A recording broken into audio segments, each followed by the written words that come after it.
Nigerian Customs volleyball team, they lost the second game they played over there at the African Club Volleyball Championship taking place in Tunisia after winning their first game against Equity Bank of Kenya to open the show 360 Sports on Trust TV. I am Adeni Ajishafe. Well, we just have to look at that story, really. The team tried the first game, they won, the second they lost, but they still have more games to play. Well, we hope that they'll be able to do well in this competition. Ushering you into at least the program. Well, Lawale Peter is here, and we are here to talk sports. Good to have you. Look fresh. Good morning, Adeni. It's the weather this morning. It's kind of you don't looking want to very wake up from the bed. especially fresh on you. Thank you. We've been talking volleyball. Let's quickly roll out the story. We are Team Nigeria. That is Nigerian Custom. At least that's the only team representing Nigeria there, and they are really participating. The first game they won against Equity Bank, and the second game they lost against Port Douala of Cameroon. It ended 3-2 in favor of Port Douala of Cameroon. The Nigerian team tried their best, but it wasn't enough. But they really tried. 3-2 it ended. But right now, we look at the standing of the clubs that the teams are in our group. We're looking at the standing of the groups now. We have a team from Rwanda, that is Gisagara Volleyball Club, with 6 points. Nigerian Customs Service 4 points. You have Port Douala of Cameroon with 2 points. That's a team that defeated Nigeria, and they actually lost their first game. We won one, we lost the second. And you have Equity Bank Volleyball Club of Kenya, no point yet after losing against Nigeria. So far, we are second on the log. And you have Nigerian Custom top scorers, Matthew Eje with 16 points, Abdul Qadri Jayeola with 17 points, and you have Mayowa Bello, 10 points, Philip Conde with 3 points. Those are the points so far gathered after playing 2 games, talking about Nigerian Customs playing at the African Men's Nations Cup. That's a club competition where all the African nation volleyball teams are playing in Tunisia. Okay, a good one. And the next match will determine what happens. And we are going to play with a team that are yet to lose. They've won their 3 matches. That's Gisagara. Gisagara. So that means it's going to be a very tough match. And I have much confidence in our team, because when we least expected them to perform, that's when they will show that we have the Nigerian spirit. Never say never until it is over spirit. We're going to learn from the mistake we made that made us to lose the last match 3-2. Then we'll work on that one and make sure that the last match we try and get something out of it. Good one there. Just to let you have a feel of what's happening over there in Tunisia, where the Nigerian Customs Service men's volleyball team, they've been representing Nigeria, and right now they lost their second game against Port Douala of Cameroon after winning against Equity Bank of Kenya in the first leg, and those games has been played in Tunisia. Now we leave volleyball. Let's look at football. Just some months back, Nigeria faced Ghana in World Cup qualifier, and it did not end well. We actually lost out to Ghana, even though we played 1-0 draw. But after the game, it turned out to be a very horrid situation as fans went on the pitch and vandalized a lot of things there at the stadium, MK Abiola Stadium, vandalization. So a committee was set up, tagged Presidential Investigative Committee. Yesterday, they submitted the report after they find out everything that actually happened there, led by DIG Sani Mohammed, retired. The committee submitted their report concerning that stadium. Well, from the way it is, a lot of Nigerians are looking at, well, this report has been submitted. What's next? A very good question. And, you know, in this country, we are fond of finding a committee. The first question that we should be asking ourselves is the DIG that it's leading the committee reports. Is he at the stadium during that match to see live what really happened and how it happened? Because you can't pick someone that is not present at the stadium that very day. So the first question is all the members of the committee, are they at the stadium that very day to see, to witness what really happened? I was at the stadium that very day.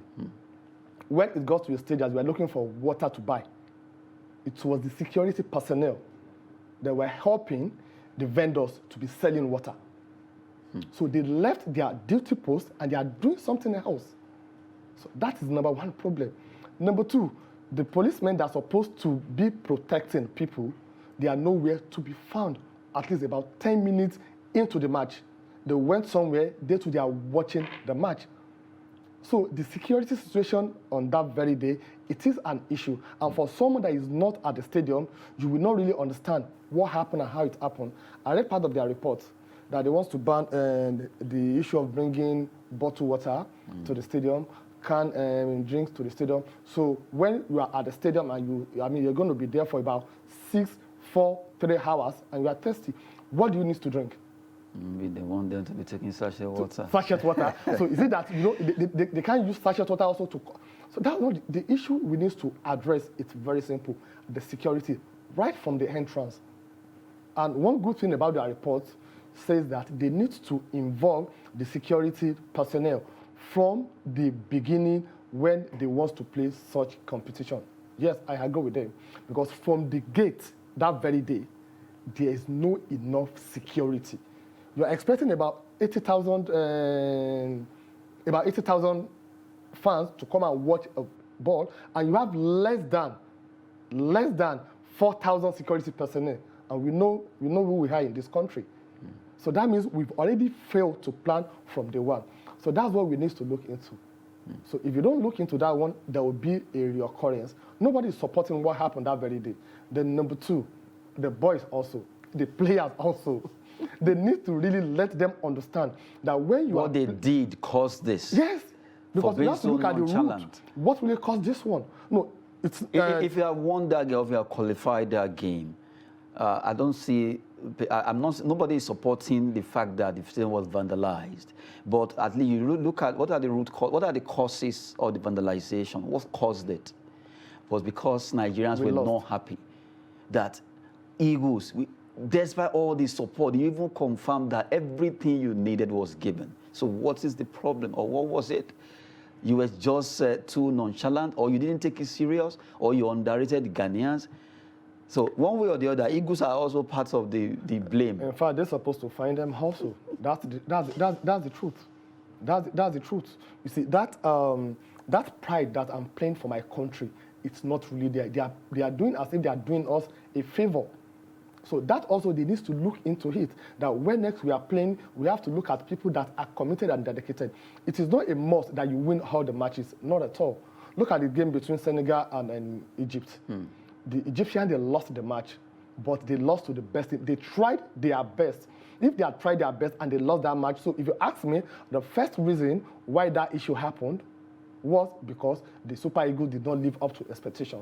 Then number 2, then the security personnel also, they left their duty post. They left what they are expected to do. Either they are selling bottled water for the reason best known to them, or they are selling snacks for people that... Or they were enjoying the match. Or they are enjoying the match. They are enjoying the match. Because a lot of, it's not common that, okay, we always play matches there. So now, Nigeria and Ghana, the accusation, all the expectation, let's just see this team is that professional? You understand? Is that what it's supposed to do? We are watching that's why European, I say it's not common. We normally watch European football.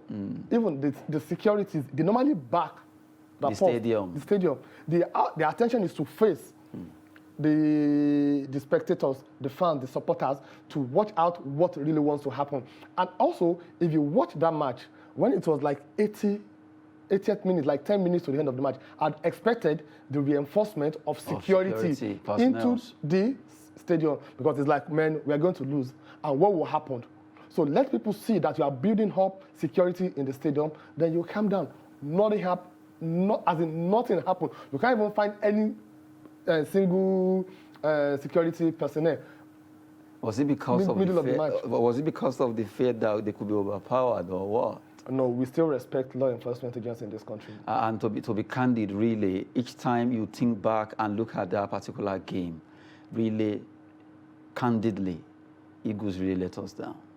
Definitely. We shouldn't even be calling them Eagles on that day. The vandalization so far, the Presidential Investigative Committee, they submitted their reports, and from the way it is, if you check what really happened to some extent, the performance of the Nigerian Super Eagles that day was not too superb, and that really caused this. And it needs to be at least ring to these players that they really need to take this team, or anytime they are given the opportunity to play for Nigeria, very serious.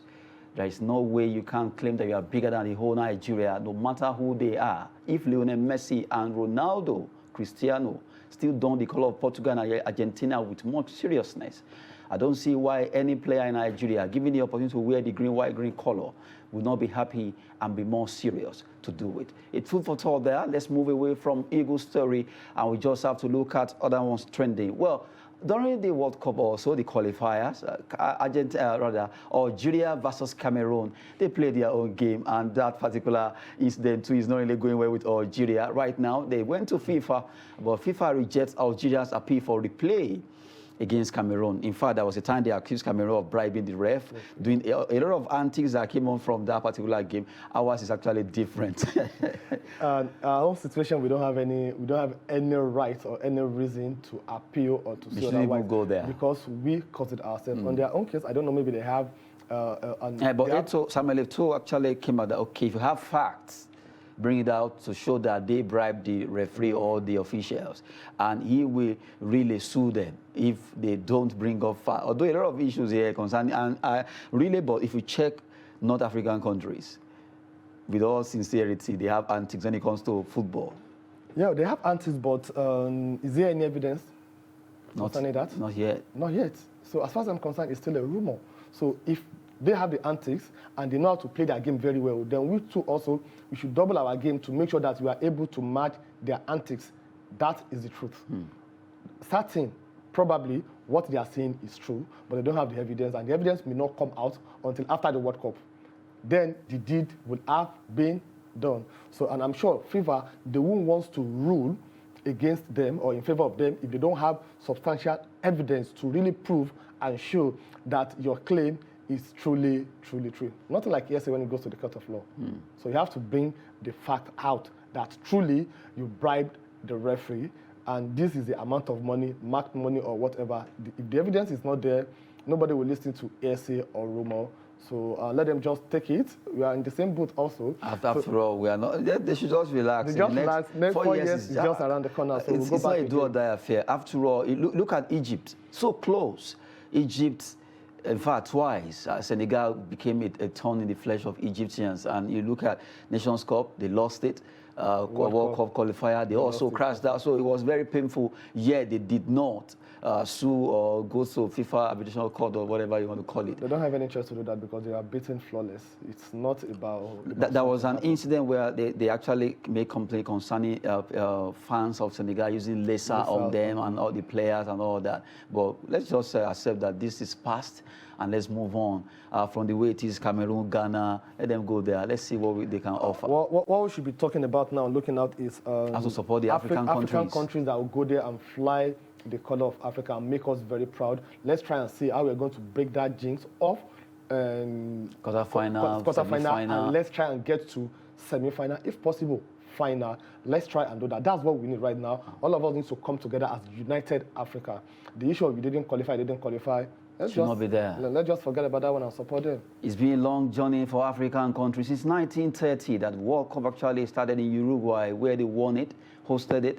No African country has ever got so close to win that trophy. So it's high time Africa unite instead of fighting themselves concerning that particular qualifiers or thereabout. All we need to do is to see how can a country from Africa actually scoop this particular cup. It is very possible if you plan well. Coming from a lot of football pundits looking at African chances to win the World Cup, it is very possible if we support one another. Now we move away from African qualifiers report here and there. Let's talk about a match that was played just yesterday between Fiorentina and Roma, where the beats actually did well. 2-0 against Roma. Bonaventura was able to get one of the goals. Good one for Fiorentina. And you're wondering, Roma that played Europa Conference, they did well, they qualified, they went back to Serie A 2-0, they were beaten. Well, actually, I'm not surprised, and I'm not expecting them to win the match. After all, they are sleeping giants. So, number one, if you look at the lineup yesterday, Jose Mourinho, he made about 8 or 9 changes from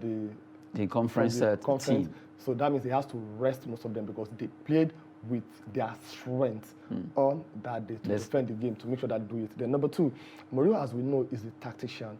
He has a strategy, and his strategy will plan it from day one. So I'm sure he will have choose between, do I really need to go all out against Fiorentina or use my best player to qualify for the final? Recall in 2017, what he did with Manchester United. He has an opportunity of going to either top 4 or to make sure that he win the Europa Cup. He concentrated on winning the Europa Cup, the only trophy that is missing in the cabinet of Manchester United as at that time. He won it for them. And by winning the Europa, automatically he got qualified to play in the Champions League. That was when people were now saying, oh, Manchester United, they qualify to play in Champions League through the back door. This time around, currently now, they are 6th on the table. Okay, okay. Just as we are speaking, the table will also be there so that we can use that to assess, because Roma, they're having 59 points. 59 points, yeah. You have Fiorentina, Atalanta, all having 59 points.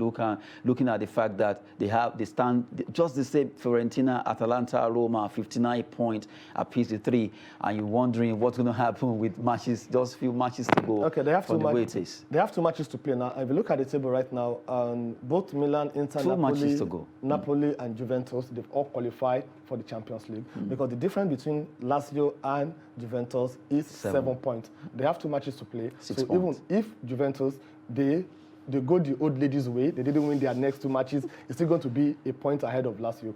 So the fight now, the battle now will be between Lazio, Roma, and Fiorentina. And the top 4 will qualify for Champions League.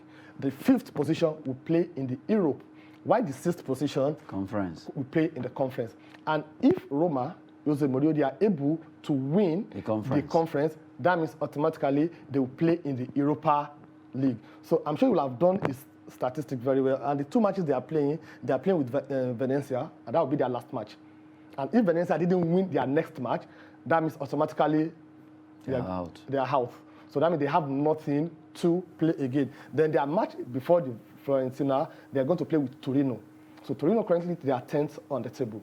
So they don't have anything at stake. They're not going to be relegated. They can't play in the Europa also. So that means they are comfortable where they are. So the next 2 matches that Roma they have currently now, their next 2 matches is not that top notch, do or die affair. So I think if it is a strategy, he did it very well. Now he has 3 matches to play. He has to play in the final, which is a must-win for him. He has never lost in any continental final before in his career. So he will want to do that one. Then also he has 2 matches to play to either maintain playing in that level or he play in the Europe. Whichever so that's an option for him, just the way he did with Manchester United. Definitely. Well, let's see if Jose Mourinho will be able to turn things around. But what I'm looking at is the fact that AS Roma, for a very long time, there seems to be like this kind of team that is so contented. They don't really, even though you want to count them among the big boys, by the time you think of Inter, SC, Juventus, you'll be, okay, AS Roma. But AS Roma, maybe because of Totti then, Totti really carried the team on his shoulder.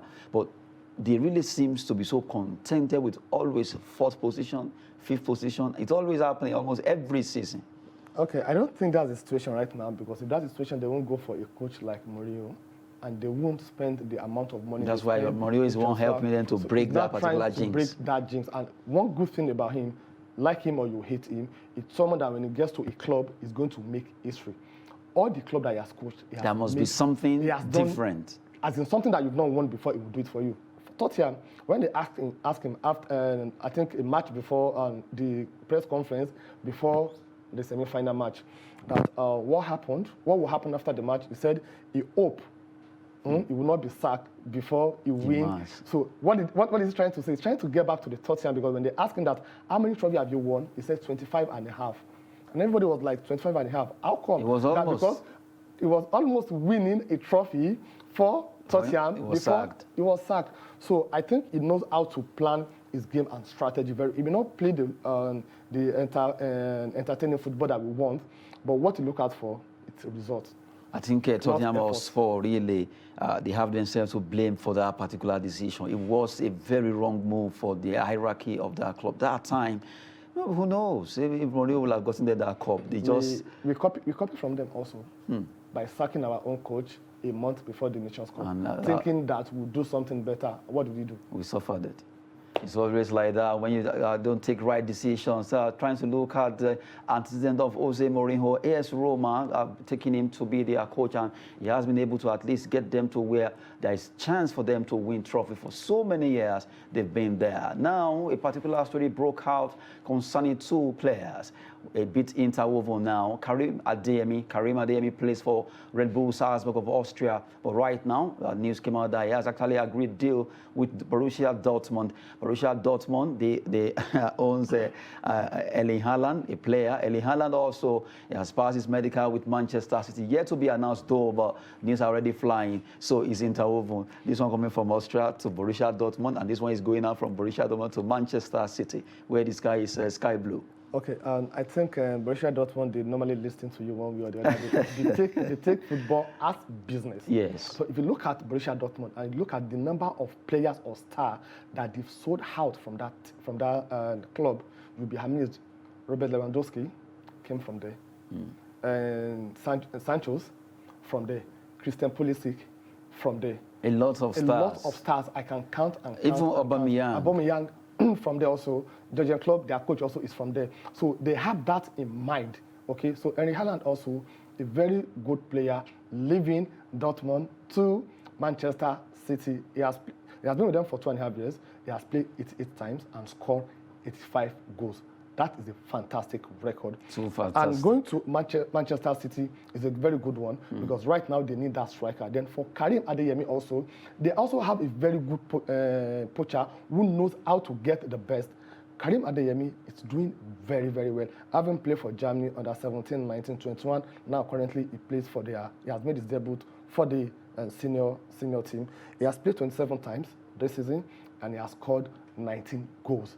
He's one of the most prolific young striker we have in Europe right now. So it's like when they are selling out, they are bringing in another superb player. They will nurture that one also for 1-2 years. Before you know it, they will sell it out. So they are taking football as business. So I'm not really surprised that they are among the top 20 best revenue generating club in the world.